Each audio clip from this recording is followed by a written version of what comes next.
Good এই বলো ওকে morning নিয়ে চলে যা না, ওইদিকে তো যাচ্ছি। শুরু করলাম বোনকে নিয়ে, মানে বোনকে নিয়ে এখন আমি যাচ্ছি আমি আমার ক্লাসে। তো ক্লাসে বকুল মাঠে ছেড়ে দিবি, এই বোনের বকুল সাইকেলটা মাঠে নিয়ে ছেড়ে দে। আমি বললাম যে চ বোন আমাকে একটু বকুল মাঠে ছেড়ে যাবি। তো বোন সেই কারণে আমাকে বকুল মাঠে ছাড়তে যাচ্ছে, বোন সাইকেল চালাচ্ছে আমি বসে আছি। তো চলো এবারে যাওয়া যাক। এখন বোন চলে যাচ্ছে সাইকেল নিয়ে, আমি অটোর জন্য দাঁড়িয়ে আছি। তো এখন আমি ওই অটো করে চলে যাচ্ছি কাজে, কাজ থেকে সোজা যাবো ক্লাসে। তো এখানে হাফ বেলা কাজ করে নেবো আজকে।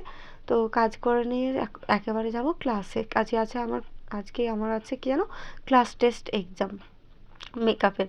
তো সেই কারণে আমি আজ চলে এসেছি কাজে। চলে এসে যা টুকিটাকি কাজ ছিল সেই কাজগুলোকে সেরে নিলাম। সেরে নেওয়ার পর এদিকে স্যার বসেছিল আর এদিকে আমি বসে আছি, দেখতেই পাচ্ছ তোমরা। তো স্যার এদিকে পুজো দিয়ে দিল সকালবেলা আমাদের দোকান খোলার পরে। তো আমি এখন বেরিয়ে পড়লাম একটু দোকানে।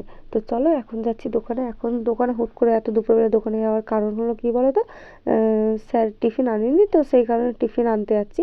তো এখানে আগে ব্রেড আছে কিনা জিজ্ঞাসা করলাম, কিন্তু ব্রেড ছিল না। তো সেই কারণে আমি চলে যাচ্ছি গড়িয়ার ওই ব্রিজ টপকে ওই সাইডটায়। তো যেতে যেতে এখানে একটা লোক মানে আমাদের ওখানেই থাকতো। তো থাকতে থাকতে ওনাদের সাথে দেখা হয়েছে, ওনাকে আমি কয়েকটা কথা শোনালাম, কারণ কিছু এ নিয়ে ঝামেলা হচ্ছিল। ওনার স্ত্রী আমাদের নিয়ে উল্টো পাল্টা বলছিল, তাই জন্য ওনার বরকে আমি আঙুল দেখিয়ে দেখিয়ে কথা বলে মানে আমার হেভি মাথা গরম হয়ে গেছিলো। একে তো একে ছুঁচোর মতো দেখতে, ছুঁচো কেন এরকম কে জানি, ওর বউ তো একদম ফালতু। আর এই যে এই ছুঁচোর মতো লোকটাকে নাকি, ছুঁচোর মতো লোকটা, এই লোকটার নজরও খুবই খারাপ। তাই জন্য আমি ফোন নিয়ে ভালো করে ঠেট দিচ্ছিলাম, উল্টো পাল্টা বলছিলাম। বলার পরে এখন আমি যাচ্ছি ওই চাউমিন কিনতে। তো এক একজনের নজর খুবই খারাপ হয়, দেখবে তোমরা, দেখলেই রাগ ধরে। তো সেই কারণে আমি এখানে, যাই হোক ওইদিকে ওই সব কথা বাদ দাও, দিয়ে আমি এখানে চলে এসেছি চাউমিন কিনতে। তো চাউমিন নেওয়া হয়ে গেছে, আমি মানে কী বলে এখান থেকে চাউমিন নেওয়া যাওয়ার পরে তখন আমি কাজে যাচ্ছি। তো চলো এবারে কাজে যাওয়া যাক। এখন কাজে গিয়ে স্যারকে টিফিন দেবো। তো স্যার এদিকে আমাকে চাউমিন দিল, পরোটা দিল। তো যাই হোক সব খেয়ে নিলাম। খেয়ে নেওয়ার পরে আমি এদিকে বসে কাজ করছিলাম, আর এদিকে দেখি মিমি ওরা চলে এসছে। ওদের দুজনের ওপরে আজকে মেকআপ ট্রাই হবে, তো সেই কারণে ওরাও চলে এসছে। তো চলো আজকের ব্লগটা কেউ স্কিপ করবে না, আজকের ব্লগটা খুব ভালো হতে চলেছে। আর আজকের ব্লগটা তোমরা প্লিজ সবাই পুরোটা দেখবে। তো এখন আমরা যাচ্ছি তিনজনে মিলে হেঁটে হেঁটে কামালগাজির অটো ধরবো বলে। তো দেখতেই পাচ্ছ এদিকে আমরা তিনজনে অটোতে উঠে পড়েছি। আর আকাশটা পুরো মেঘলা হয়ে এসছে, আমি ভাবলাম মানে খুব জোরে বৃষ্টি হবে। তো আমরা অটো থেকে নেমে এখন হাঁটছি।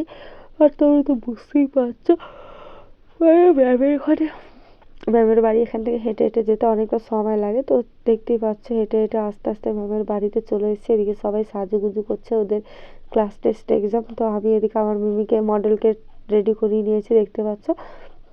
তো করতে করতে অনেকটা রাত হয়ে গেছে। তো চলো এদেরকে এখন আমি নিয়ে চলে যাব। তো এদেরকে বাড়ি নিয়ে চলে যাবো, ব্যাগ ট্যাগ গুছিয়ে নিয়েছি। গুছানোর পরে এখন আমি চলে যাবো। তো এদের টিফিন কিনতে গেলাম, তো বিরিয়ানি কিনতে গেলাম। তো অমৃতাদি নিজেই আমাকে বিরিয়ানি কিনে দিল, আমাকে 1 টাকাও খরচা করতে দিল না। তো আর কি করব, অমৃতাদি সব টাকাই খরচা করলো। আমার খুবই খারাপ লাগছে যে অমৃতাদি 1 টাকাও মানে আমাকে দিতে দিল না, অমৃতাদি সব টাকাই খরচা করলো। তো যাই হোক এদিকে ওদের টিফিন উফিন দিয়ে আমি এখন চলে যাচ্ছি অটো ধরতে ওদের দুজনকে নিয়ে।